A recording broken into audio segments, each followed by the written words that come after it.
how does one open up to one's own intuition, specifically about the body, because we're talking about medical intuition or intuitive medicine here?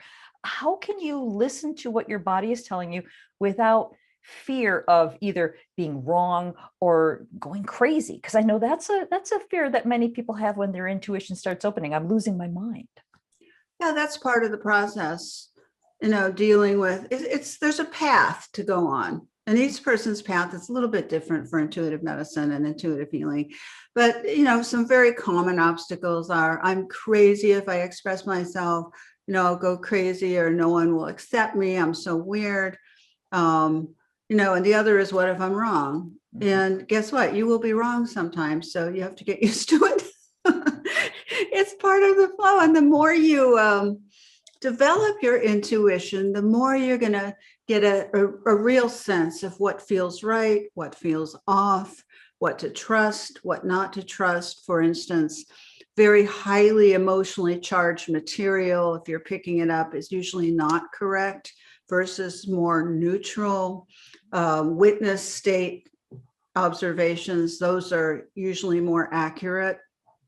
So just in general terms, so that's something to look for, because you have to, in the intuitive healing process and awakening intuition, you must identify your emotional triggers so you don't confuse those with intuitions. For instance, do you have a fear of death? Do you have a fear of loss? Fear of being alone? What else is there? Fear of success? Whatever, fear of intimacy, just some common fears. And if you, let's say, write down your top 5 fears, which is what I always suggest to my readers and patients, you have to look at those top 5 fears and go, I'm going to memorize these top 5 fears. I need to know this because these fears can throw off my intuition. If I keep getting a fear that someone's going to leave me, and then I go on to another person, they're going to leave me, they're going to leave me, they're going to leave me, then it behooves you to deal with your fear of abandonment. There's something more going on. So I always look at intuitive healing as an opportunity to heal myself, along with expanding my intuition. They go hand in hand. The best healers I know are all into self-healing. You can't be in this process and be clear and be a clear channel without working on your own material as well. So that's the intuitive healing part for me, you see. But for my patients or my workshop participants, that's one thing I ask them to do, is to notice your emotional triggers so you don't get confused by all this highly charged information that's coming through, which probably isn't accurate. So in the beginning, if you're developing your intuition, look for the neutral information. And again, what I talked about in the beginning of our talk, and how to go from the small mind, which is linear, and it's A plus B equals C, the small mind, or the chatter, the mental chatter, or the mental torture that happens up here. This is the torture chamber, up in the mind. That's where the pain is, everybody. So you don't want to inhabit that mind solely. You want to be able to shift out of the mind into your intuitive/spiritual space, where you can have more breathing room, and you can listen to other signals that can inform your decisions. If you're in a fearful state, you need to breathe, center. I put my hands together like this as part of my Taoist practice, which means coming together. Putting the hands together, I sit in front of my sacred space, which is my most revered part of my home, my meditation altar, where I have my candles, my Kuan Yin statue, bowl of fruit in homage to spirit, flowers. I constantly change fresh flowers. It's a very sacred space to me, very, very, very sacred. And I suggest people create these very simple but sacred spaces so they can meditate, tune in, and learn how to shift from the small to the larger connected space. And I put my hands together. I take a few deep breaths. My mind could be going a mile a minute. I just want to tell you that could be fear of this, fear of that. What is this going to happen? And this is blah, blah, blah. It goes on and on, this up here. So I hear all that. My experience is I'm hearing all that. I'm putting my hands together. I'm also hearing the sound of my breath. I'm beginning to feel myself come more into my body using my breath. I'm focusing on my inhalation and exhalation. I'm feeling my body. I'm not in my head. I feel like I'm inhabiting my body. I feel like my chatter is receding simply because I'm not focusing on it. I'm focusing on something else. And I'm getting bigger. I'm getting calmer. Whew. I could relax and tune in. So that's basically what I go through. And I just want to make it real for people. You are going to hear that mind blasting away.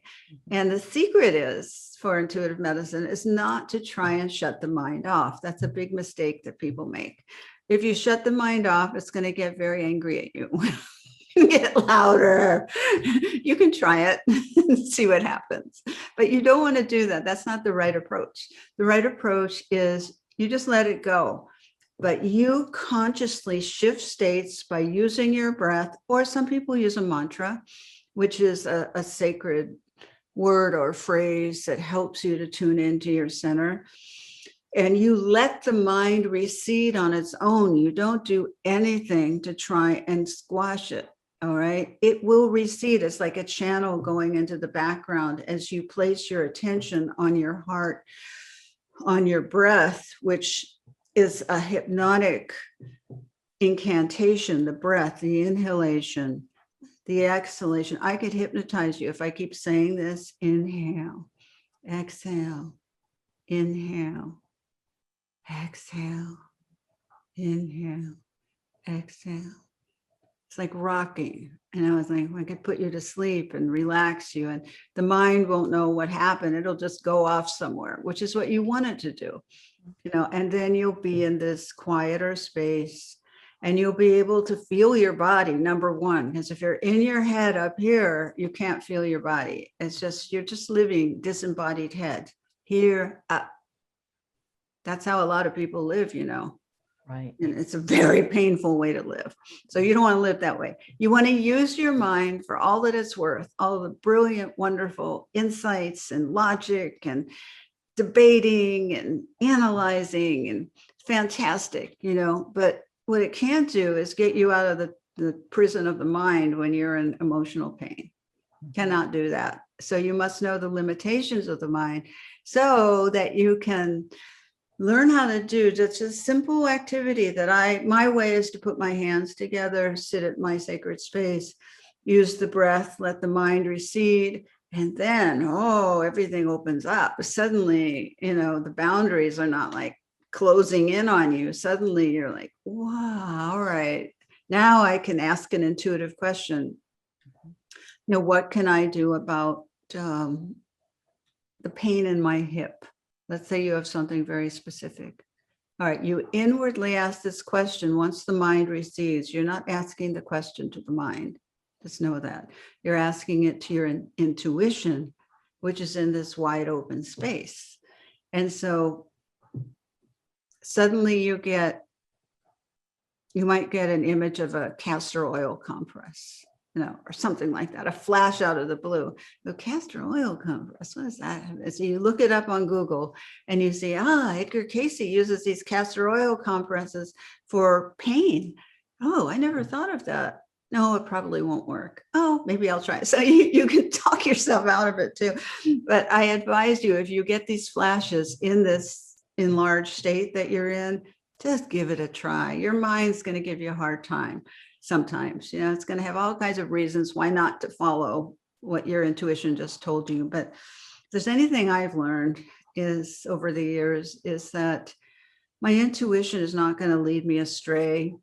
And it might have some ideas I've never thought about, thank God, and I follow it.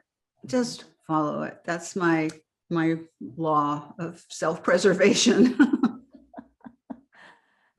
That makes a lot of sense, and I really appreciate the exercise that you just demonstrated. I can actually feel myself dropping into my physicalness as you were talking.